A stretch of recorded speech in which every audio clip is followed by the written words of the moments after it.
Shalom, shalom, bien-aimés, que Dieu soit béni ce matin, que sa grâce demeure sur nos vies, au nom de Jésus-Christ de Nazareth. Alors, ce matin, c'est le pasteur Brequet pour vous servir.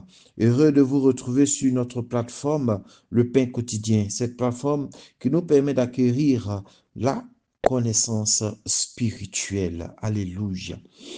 Alors, nous avons été puissamment nourris depuis le début du mois par nos leaders et pasteurs de la maison sur le thème du mois qui est surmonter l'épreuve. Le thème de la semaine qui est l'épreuve du pouvoir et de la gloire. Alléluia. Et le thème qui retiendra aujourd'hui notre attention n'est que ne pas porter la main sur lui. Ne pas porter la main sur lui. Tiré de la Bible, Louis II, en 1 Samuel 24, verset 6, qui dit « Après cela, le cœur lui battit, parce qu'il avait coupé le pan du manteau de Saül. » La Bible, en français courant, dit « Mais dès qu'il eut fait cela, son cœur se mit à battre très fort. » Alléluia. Que Dieu bénisse sa parole. Alors, je situe rapidement notre contexte. C'est après que Goliath a été battu par David et retour de la bataille, de la guerre, les femmes ont commencé à chanter, disant Saül a tué ses 1000 et David a tué ses 10 000. Alors, Saül s'est juré de pouvoir finir avec la vie de David. Alors s'ensuivit une chasse à l'homme.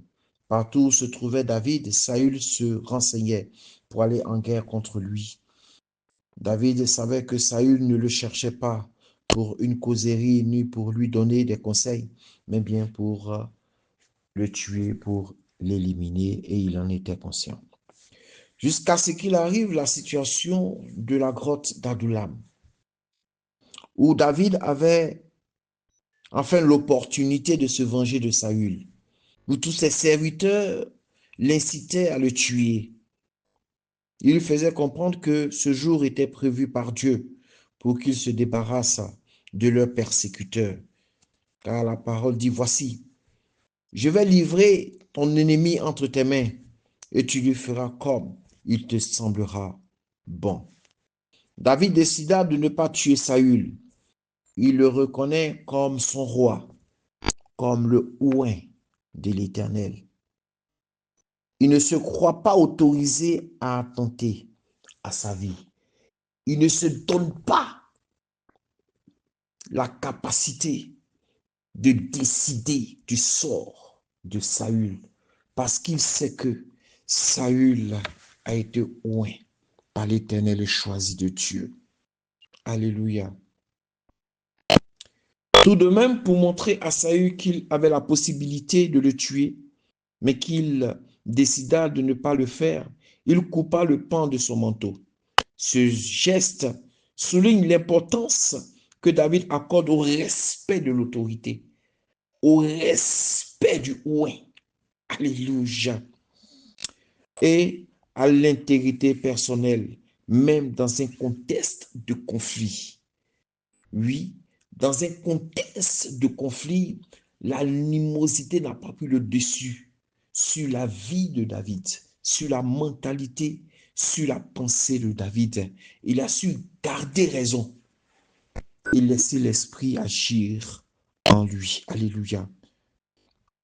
Bien-aimés frères et sœurs, il est regrettable de constater aujourd'hui que le respect des autorités a disparu de nos assemblées. Pire encore, la considération de la présence de Dieu ou des ustensiles de son service n'est plus.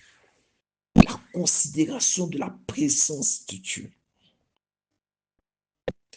La familiarité entre berger et brebis, entre pasteur et fidèle, entre leader et adjoint, ou même entre père et fils, est devenue tellement étroite qu'elle perd plusieurs, qu'elle égare plusieurs, qu'elle éloigne plusieurs de la présence de Dieu, de la volonté de Dieu. Ce qui nous donne de constater des scènes qui choquent notre foi chrétienne. Nous avons en exemple des fidèles qui peuvent se permettre de se disputer avec leurs leaders, de les traiter de tous les noms et même de leur porter main. Comme ici, les amis de David étaient en train de lui conseiller de porter main au roi. Nous pouvons constater des fidèles qui utilisent les ustensiles ou le matériel de l'Église à des fins personnelles. Alléluia. Il est important de faire la part des choses. Ce que tu prends pour louer l'Éternel, ne prends pas ça pour aller en boîte de nuit. Ce n'est pas sage. Ce n'est pas de Dieu. Alléluia. Le non-respect du responsable qui est sur ton département, sur le département où tu es. On a établi un responsable, mais il était difficile de respecter ce responsable. Il était difficile de considérer ce responsable parce que pour toi, il est tellement petit. Pour toi, tu connais tellement que lui, il ne peut pas t'enseigner quelque chose, il ne peut pas t'apporter quelque chose et tu lui manques de respect. Ce n'est pas normal. Les retards à nos moments de culte, les retards à nos moments de prière, combien de fois il nous est difficile de pouvoir respecter les choses de Dieu, considérer les choses de Dieu. Nous pouvons surprendre bien de personnes en train de manipuler le téléphone en plein culte. En plein culte, en train de manipuler le téléphone, en train d'écrire, en train d'échanger. Que Dieu nous aide. Bien de mots qui minent l'Église, bien de mots qui fatiguent l'onction, bien de mots qui font que nous durons dans l'Église. Nous restons dans l'Église longtemps, mais il nous est difficile de voir la grâce de Dieu. Et on a l'impression que les nouvelles personnes qui viennent, ce sont elles qui possèdent les bénédictions. Ce sont elles qui sont les premières à recevoir la faveur de Dieu. Non, revois ta manière de considérer l'autorité. Revois ta manière de considérer la présence de Dieu. Revois beaucoup de choses pour que Dieu se souvienne de toi. Car il ne fait exception de personne.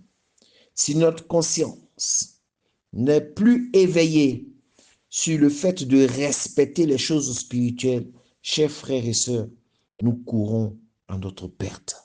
Si nous croyons que nous sommes devenus l'ami de notre leader, l'ami de notre responsable, de notre pasteur, ça devient dangereux. Ça devient dangereux. Alors que Dieu nous bénisse, que Dieu nous permette de pouvoir entrer dans l'excellence de la compréhension des choses spirituelles, l'excellence de la compréhension des choses glorieuses, des choses spirituelles. Oh, que Dieu soit béni. Je prie que Dieu nous donne le respect du sacré, car ce n'est pas une faiblesse de craindre d'heurter un homme de Dieu, ou ce n'est pas à notre avantage de négliger la présence de Dieu et de tout ce qui va avec. Shalom, bénédiction.